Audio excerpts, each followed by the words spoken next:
Have you ever seen a single sentence detonate the internet? In the middle of a heated WNBA game, Brittney Griner, towering, intense, and already no stranger to controversy, muttered 5 words that ripped through social media like a lightning strike. "I'm a grown man." That was it, one phrase delivered in the heat of the moment after a foul on rookie phenom Caitlin Clark. But those words didn't just spark a meme, they cracked open a cultural fault line. Within minutes, the video went viral. Fans were lip-reading every frame, podcasts were breaking it down in slow motion, and TikTok flooded with reaction clips. To some, it was trash talk. To others, it was a confession. But no matter where you stood, the reaction was immediate, emotional, and explosive. It wasn't just what she said, it was who said it. Griner, already infamous for her overseas arrest and her polarizing return to the league, had just triggered one of the most divisive conversations in sports: identity, biology, and the very foundation of fairness in women's athletics. But what really happened in that moment? Was it just heated bravado? Or something deeper? Something that the league, the fans, and even her teammates weren't ready to confront? Because this wasn't just a viral moment. It was the spark that might just change the WNBA forever. Next, the viral moment that changed everything. It all started with a hard foul. Nothing unusual in a high-stakes WNBA matchup. Brittney Griner, all 6'9" of her, made contact with Caitlin Clark, the rookie who's been setting the league on fire. The whistle blew, tensions flared, and then it happened. Griner locked eyes with Clark, her jaw tight, and said the now infamous line, "I'm a grown man." It was barely audible, a passing phrase in the chaos of the game, but the cameras caught it, the mics picked it up, and the internet, it exploded. Lip readers dissected the clip. Fans slowed it down, zoomed in, added captions, and debated what exactly she said or meant. The phrase tore across X, Instagram, TikTok, and YouTube in a matter of hours. Some laughed, others were stunned, and many more were outraged. At first glance, it seemed like classic courtside trash talk. But something about the delivery, the intensity in Griner's eyes, the weight behind her voice, suggested this wasn't just about basketball. The phrase took on a life of its own. It became a meme, a catchphrase, and for some, a massive red flag. Because if that one sentence was just trash talk, why did it ignite an identity firestorm? Just as the grown man clip was reaching peak virality, something even stranger resurfaced. An old Instagram story that had been hiding in plain sight for over 2 years. In it, Brittney Griner appeared shirtless. No blur, no censorship, nothing flagged. The image had been public the entire time, but now people were finally paying attention, and what they noticed sent the controversy into overdrive. Instagram's algorithm, notoriously strict when it comes to female nudity, hadn't lifted a finger. No warning, no takedown. Why? Because the system seemingly categorized Griner's chest as male. This wasn't just an algorithmic hiccup, it was fuel to an already raging fire. Suddenly, the conversation shifted from trash talk to something far more serious. If Instagram's artificial intelligence, designed to detect biological sex, saw Griner as male, what did that mean? Comment sections turned into battlegrounds. Conspiracy theories bloomed like weeds. Whispers about intersex conditions, hormone treatments, or even undisclosed gender transitions flooded timelines. The grown man quote now felt less like bravado and more like a breadcrumb.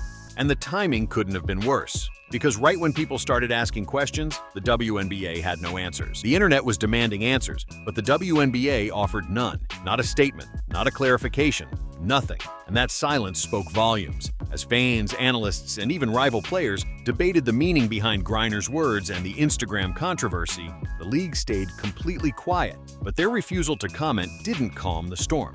It supercharged it. Because in the absence of facts, speculation thrives. Was Brittney Griner born intersex? Had she undergone hormone therapy? Did the league know something the public didn't? No one could say for sure. And that uncertainty started to eat away at the league's credibility. The WNBA has policies for transgender athletes, including strict hormone regulations. But when it comes to naturally occurring traits, like higher testosterone levels in intersex individuals, there's a gaping gray area. If someone has a biological advantage but hasn't gone through any documented medical transition, where does the league draw the line? That's the question no one wanted to answer. And as fans continued to dig deeper, they found nothing but shadows. No medical records, no public statements, no confirmation of anything. Just a long, carefully guarded past and a present caught in the spotlight. At the heart of the controversy sits one brutal question.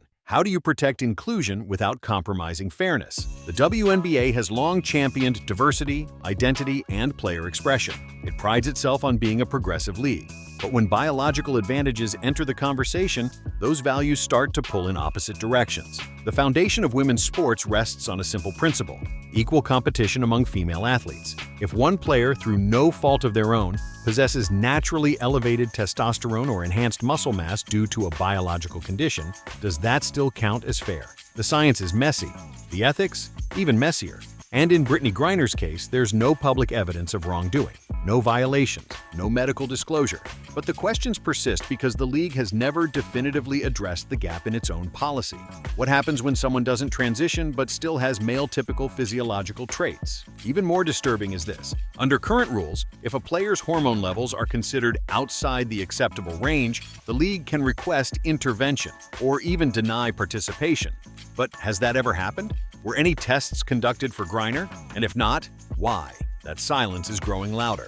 Team owners are uneasy, sponsors are watching closely, and players, both past and present, are quietly beginning to take sides. Because if the WNBA knowingly or unknowingly allowed someone with a biological edge to dominate without full transparency, that's not just a controversy, that's a scandal. Just when things couldn't get any hotter, in walked Caitlin Clark, America's newest basketball obsession. The timing couldn't have been more explosive.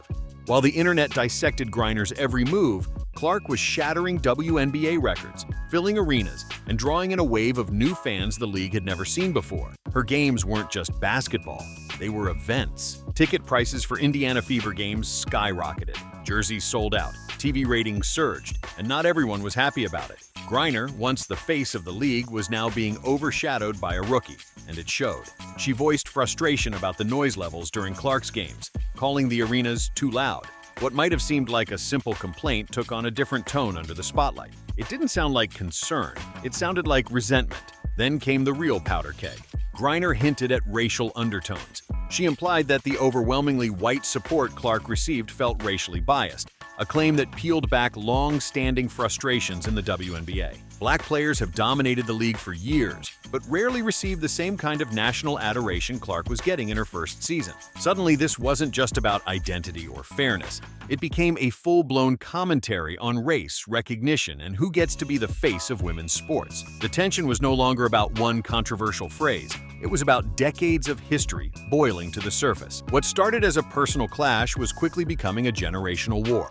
Brittney Griner helped build the modern WNBA. Her dominance on the court, Olympic gold medals, and outspoken personality made her a cornerstone of the league for over a decade. She played during the era when arenas echoed with silence, when games barely made national headlines, when players had to beg for coverage. She earned her legacy in the shadows. And now, Caitlin Clark was stepping into a spotlight that Griner and her peers had never been given. A rookie, barely through her first season, was being crowned the face of the league by fans, brands, and media alike. It wasn't just a changing of the guard.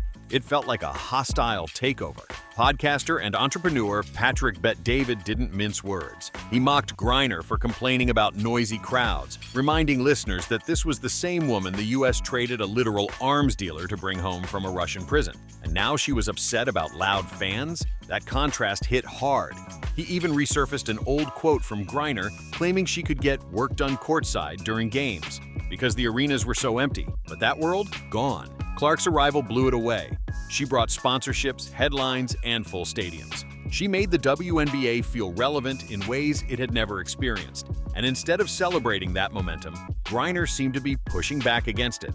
But maybe this wasn't just bitterness. Maybe it was fear that the league she helped build was moving on without her. While the internet raged and fans picked sides, the WNBA's leadership was in full-blown panic mode. Inside headquarters, the mood shifted from uncomfortable silence to outright crisis. Emergency meetings were called, press releases were drafted and scrapped. Legal teams reviewed hormone policy fine print line by line. Executives knew they weren't just dealing with online noise anymore. This was a credibility crisis aimed directly at the league's foundation. Sponsors watched like hawks. Some quietly paused ad campaigns. Others prepared both support and distance strategies depending on where the chips fell. Behind closed doors, brand managers debated whether backing Griner was a stand for inclusivity or a PR time bomb.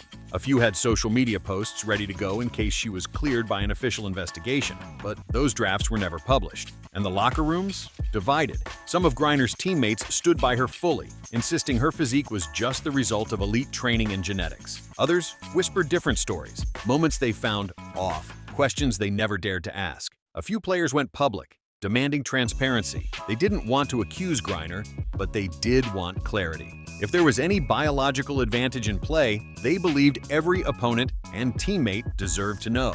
The sisterhood that had long been the soul of the WNBA was fracturing under pressure. Even Caitlin Clark, who had nothing to do with the controversy, got dragged into the storm. Trolls accused her rise of fueling resentment, of shining too bright in a league used to shadows. But while everyone else fanned the flames, Clark stayed calm, posting a single statement online. "I love this game and everyone who plays it.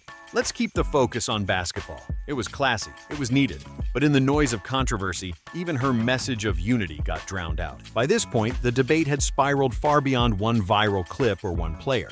This was about the WNBA itself, its identity, its values, and whether it could survive a storm this divisive. League officials were now caught in an impossible position: protect Brittney Griner's privacy or protect the league's promise of fair play.